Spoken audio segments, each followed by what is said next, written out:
तो स्टूडेंट्स, अब विद्युत चालन चैप्टर चल रहा है जिसमें हम लोग डिस्कस कर रहे हैं विद्युत धारा के विषय में कि विद्युत धारा प्रवाहित हो रही है, क्या होती है विद्युत धारा, आवेशों का सतत प्रवाह विद्युत धारा कहलाता है। और उसी से रिलेटेड हम लोग आगे बढ़ते चले गए हैं। अनुगमन वेग, धातुओं में विद्युत चालन पढ़ा, उसमें अनुगमन वेग का जिक्र आया, विद्युत धारा अनुगमन वेग में संबंध स्थापित किया, फिर इसके बाद ओम का नियम आया। अब इसमें जो बहुत छोटे छोटे टर्म्स हैं, बिल्कुल बहुत ज़्यादा समझने के अभी नहीं है, बहुत छोटे छोटे टर्म्स हैं, वो यूज़ होंगे आगे चल के। तो उसी में एक आता है विद्युत प्रतिरोध। ओम के नियम के बाद अब जो नेक्स्ट डेफिनेशन आती है वो है विद्युत प्रतिरोध, इलेक्ट्रिक रेजिस्टेंस।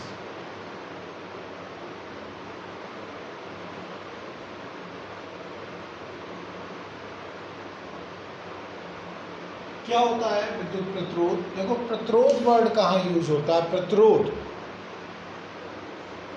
जो हम लोग प्रतिरोध वर्ड यूज करते हैं इन जनरल, एक सामान्य जो है प्रतिरोध का मीनिंग वो है अवरोध। किसी भी प्रवाह में जो अवरोध उत्पन्न होता है, किसी भी प्रवाह में कोई वस्तुओं का प्रवाह है, किसी कण का प्रवाह है, किसी एनर्जी का फ्लो हो रहा है, कि अगर किसी प्रवाह में जो अवरोध होता है कि जिसकी वजह से एनर्जी लूज हो रही है, तो उससे हम कहते हैं प्रतिरोध।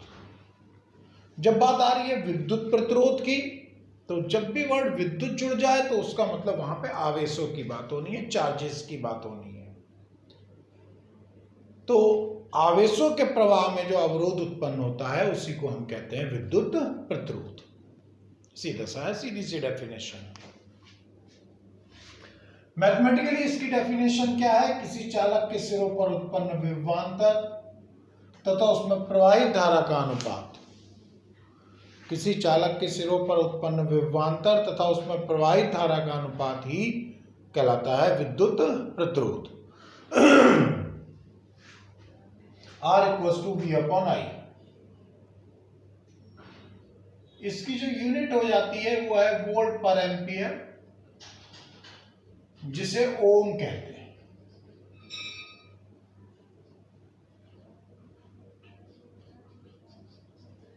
यूनिट इसकी है वोल्ट पर एम्पियर, जिसे कहा जाता है ओम। सिंपल सी है ये। तो ये विद्युत प्रतिरोध की बात आ गई। अब इसी से रिलेटेड और है, सबसे पहले नेक्स्ट जो आता है टर्म को है धातु के प्राचालकों के पदों में, धातु के कांस्टेंट्स के पदों में विद्युत प्रतिरोध। तो धातु के कांस्टेंट्स के पदों में जो विद्युत प्रतिरोध है, हमने ओम के नियम में पढ़ा था।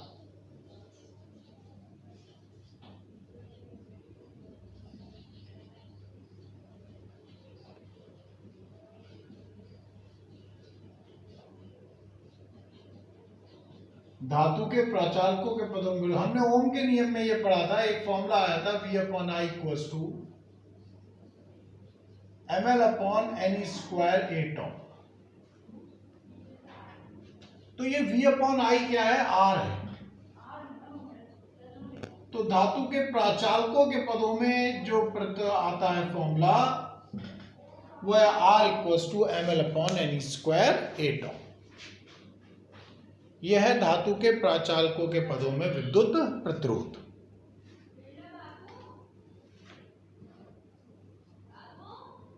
फिर इसके बाद अब हम देखें कि भाई ये जो प्रतिरोध है किसी चालक का, वो किन किन कारकों पर निर्भर करता है। जो ये mathematical definition R = V/I, voltage आरोपित करने पर जो धारा बहेगी उसके अनुपात को हम विद्युत प्रतिरोध कह रहे हैं। उस आधार पर हम देखें कि भाई ये R किन किन कारकों पर निर्भर कर रहा है। किसी चालक का, किसी तार का या कोई और चालक है, उसका विद्युत प्रतिरोध किन किन कारकों पर निर्भर कर रहा है। तो देखो, यदि चालक की लंबाई अधिक होगी, एक छोटी लंबाई का चालक है, एक बड़ी लंबाई का चालक है, तो इसमें ज्यादा अवरोध उत्पन्न होगा। अवरोध क्या होता है कि जो मुक्त इलेक्ट्रॉन परमाणुओं से टकराते रहते हैं उसके कारण ऊर्जा की हानि होती है, और वही अवरोध है।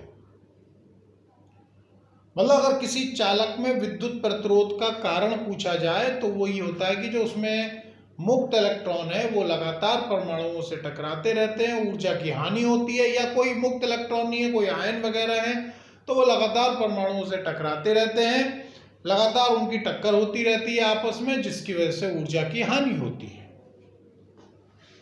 तो अगर तार लंबा है तो ज्यादा दूरी तय कर रहा है तो ज्यादा टकराएगा,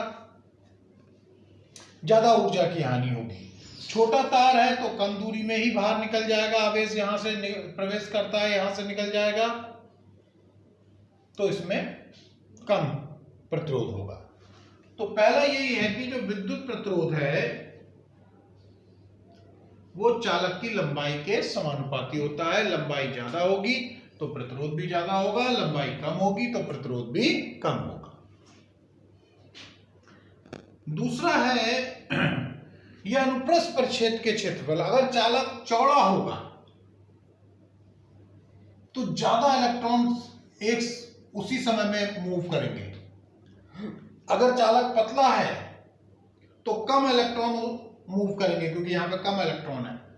अगर चालक मोटा है तो ज्यादा इलेक्ट्रॉन एक साथ मूव करेंगे, धारा ज्यादा होगी तो प्रतिरोध हम कहेंगे कम होगा। तो जो प्रतिरोध है वो अनुप्रस्थ परिच्छेद के क्षेत्रफल के व्युत्क्रमानुपाती होता है।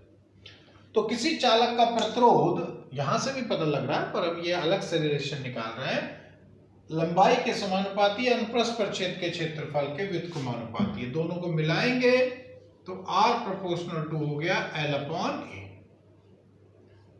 तो ये कांस्टेंट लगेगा यहां पर, तो R इक्वल्स टू हो गया, रो लगाते हैं constant, rho L upon A, और रो का नाम रखा गया है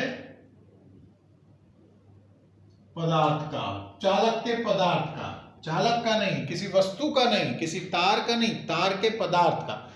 लोहे का होगा, सोने का होगा, इसका होगा, पदार्थ का विशिष्ट प्रतिरोध नाम दिया गया है। विशिष्ट प्रतिरोध या प्रतिरोधकता, या इसका नाम है प्रतिरोधकता। तो ये एक फॉर्मूला और हमारे पास प्रतिरोध का आ गया। एक फॉर्मूला ये ही है basic formula, R equals to V upon I। इससे हमें ये नहीं पता लगता कि ये किन किन बातों पर निर्भर करता है। हम इसके बेस पे ये नहीं कहेंगे कि R V के समानुपाती है या R I के समानुपाती है। इसकी सहायता से हम इसका मेजरमेंट करते हैं। और बेसिक फॉर्मूला, एक फॉर्मूला हमारे पास ये है ml upon n square at, और ये धातु के कॉन्स्टेंट्स के पदों में है। और एक जनरल फॉर्मूला है R equals to rho L upon A, जहां रो एक कांस्टेंट है धातु के लिए, और उसे पदार्थ का विशिष्ट प्रतिरोध अथवा प्रतिरोधकता कहते हैं। अब अगर हम ये फाइंड करना चाहते हैं कि अगर हम VI वक्र खींचते हैं,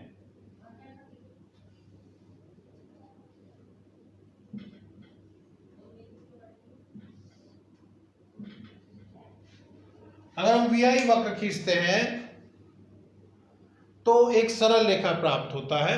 अगर कोई भी VI वक्र अगर एक सरल रेखा है, सरल रेखा का मतलब यह है कि I V के प्रोपोर्शनल है, ओम के नियम में जैसा कहा गया। अगर प्रोपोर्शनल नहीं है तो कर्व मिलता है। अभी फिलहाल एक चीज लेके चलें, तो VI वक्र का जो I अक्ष से ढलान है, VI वक्र का I अक्ष से जो ढलान है वो प्रतिरोध को प्रदर्शित करता है। किसी चालक का प्रतिरोध अगर वक्र की सहायता से निकालना है तो VI वक्र का I अक्ष से ढलान,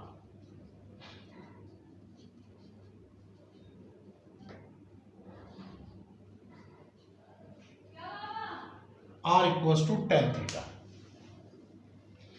VI वक्र का I अक्ष से ढलान R इक्वल्स टू क्या हो जाता है, tan थीटा हो जाता है। तो ये हमारे पास आ जाता है ये इस तरीके, मतलब कहने का ये है कि अगर हमें VI वक्र से प्रतिरोध निकालना है तो हम VI वक्र का I अक्ष से ढलान निकालेंगे। अगर मान लिया यही केस आ जाता है कि अगर I V के प्रोपोर्शनल नहीं है, ऐसा भी होता है कि I V के प्रोपोर्शनल ना हो, इलेक्ट्रॉनिक सर्किट में सब में होता है, तो वक्र कुछ कर्व टाइप से मिलेगा। कर्व किसी भी टाइप का कर्व हो सकता है, ऐसे भी हो सकता है, डिफरेंट कर्व होते हैं। यहां पे प्रतिरोध बदल रहा होता है, यहां पर प्रतिरोध चेंज हो रहा होता है हर क्षण परिपथ का। तो किसी बिंदु पर प्रतिरोध निकालना है कि हाँ भाई 10 वोल्ट पर कितना प्रतिरोध होगा, तो 10 वोल्ट के संगत वक्र देखेंगे और उस पर स्पर्श रेखा, मतलब इसमें किसी बिंदु पर खींची गई स्पर्श रेखा का I अक्ष से ढलान जो है वो प्रतिरोध को प्रदर्शित करता है। स्पर्श रेखा का I अक्ष से जो ढलान है वो विद्युत प्रतिरोध को प्रदर्शित करता है। तो इस तरीके से ये प्रतिरोध के बारे में हमने बेसिक जानकारी हमें होनी चाहिए सारी।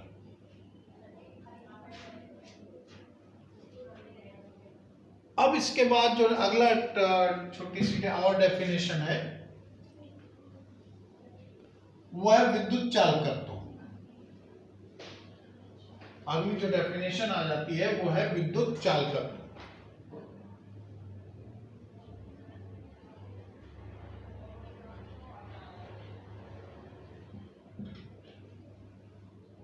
Electric conductance.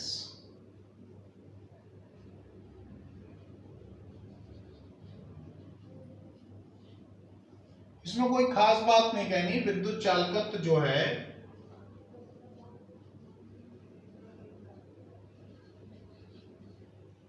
वो 1/, विद्युत प्रतिरोध हो जाता है।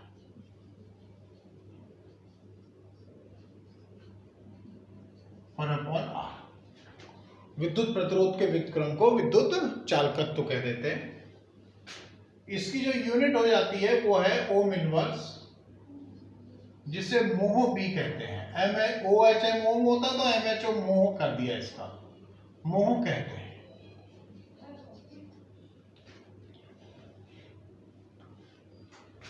ये जो है इसे साइमन भी कहते हैं।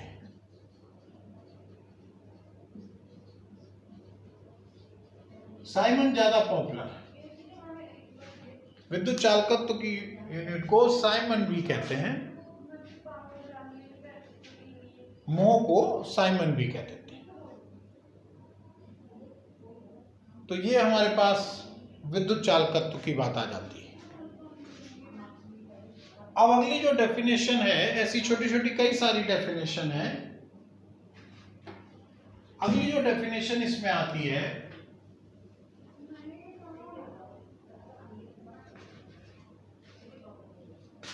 वो है विशिष्ट प्रतिरोध की, विशिष्ट प्रतिरोध अथवा प्रतिरोधकता।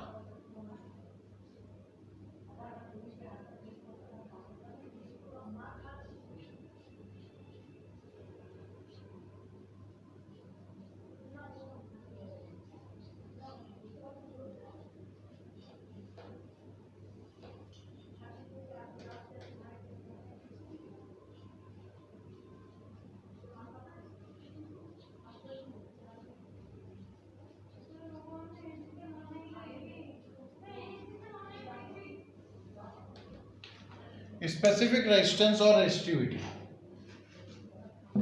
अगला जो है वो है स्पेसिफिक रेजिस्टेंस और रेजिस्टिविटी। तो स्पेसिफिक रेजिस्टेंस और रेजिस्टिविटी क्या है? विशिष्ट प्रतिरोध अथवा प्रतिरोधकता, स्पेसिफिक रेजिस्टेंस और रेजिस्टिविटी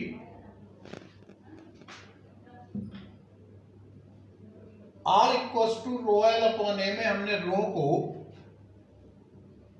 विशिष्ट प्रतिरोध कहा था। तो रो की अगर हम फॉर्मूला लेते हैं तो RA/L।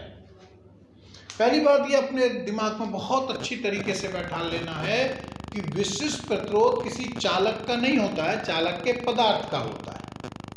अभी इस पे बात करते हैं, पहले इसको समझा दें। तो अब वो पदार्थ को कैसे परिभाषित किया गया? विशिष्ट प्रतिरोध मतलब एक विशेष प्रकार का प्रतिरोध। तो कैसे परिभाषित किया गया है कि मान लिया कोई एक चालक है जिसकी लंबाई एकांक है, 1 मीटर 1 सेंटीमीटर कुछ भी ले, और अनुप्रस्थ परिच्छेद का क्षेत्रफल भी एकांक है। तो अगर हम यहाँ पे एक रखेंगे तो ρ = r, अर्थात किसी पदार्थ का विशिष्ट प्रतिरोध उसके प्रतिरोध के बराबर होता है। किसी पदार्थ का जो विशिष्ट प्रतिरोध है वो उसके प्रतिरोध के बराबर है। कैसा प्रतिरोध? उस पदार्थ की एक तार लें जिसकी लंबाई एकांक हो और अनुप्रस्थ परिच्छेद का क्षेत्रफल एकांक हो।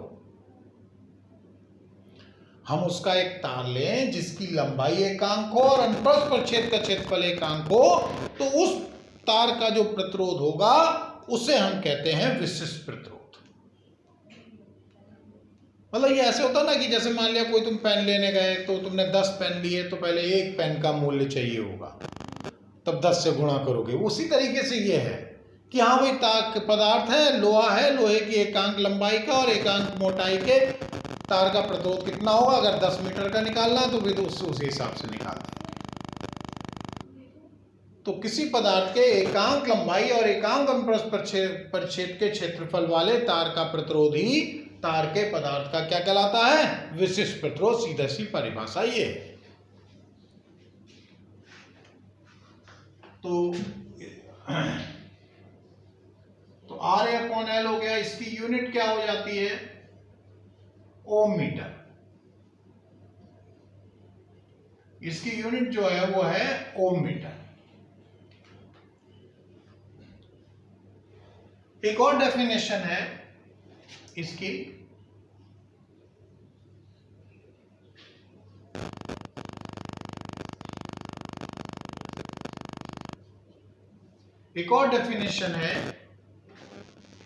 वो ऐसे परिभाषित हुई है, ρ = E/J। वो परिभाषित है ρ = E/J। किसी चालक के सिरों पर विभवांतर स्थापित करने पर उसके किसी बिंदु पर उत्पन्न विद्युत क्षेत्र की तीव्रता और धारा घनत्व के अनुपात को, किसी बिंदु पर उत्पन्न विद्युत क्षेत्र की तीव्रता और धारा घनत्व के अनुपात को नाम दे दिया गया है प्रतिरोधकता का। एक डेफिनेशन ये भी है, इसको भी हम याद रख सकते हैं। तो अब जो नेक्स्ट आती है विशिष्ट चालकत्व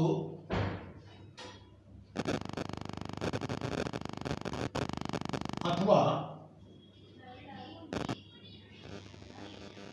चालकता।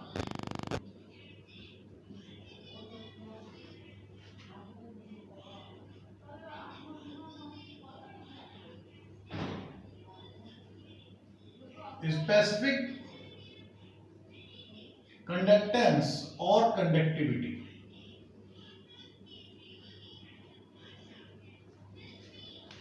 स्पेसिफिक कंडक्टेंस और कंडक्टिविटी। तो इसमें भी वही है कि विशिष्ट प्रतिरोध के व्युत्क्रम को, जैसे प्रतिरोध में के व्युत्क्रम को विद्युत चालकत्व कह देते हैं, उसी तरीके से विशिष्ट प्रतिरोध के व्युत्क्रम को विशिष्ट चालकत्व कह देते हैं। सिग्मा से रिप्रेजेंट करते हैं, 1/ρ हो जाता है। इसकी जो यूनिट है वो ओम इनवर्स मीटर इनवर्स है और साइमन पर मीटर भी लिखी जाती है। अगर हम इस फॉर्मूले को फॉलो करते हैं तो सिग्मा = 1/ρ की वैल्यू है E/J, तो सिग्मा = J/E, तो J = सिग्मा E।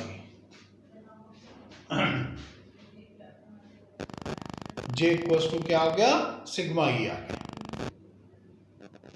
ये भी फॉर्मूला है, इसे भी याद रखना है। धारा घनत्व और विद्युत क्षेत्र की तीव्रता में रिलेशन करके भी पूछ लेते हैं, तो हम ये रिलेशन बता देते हैं।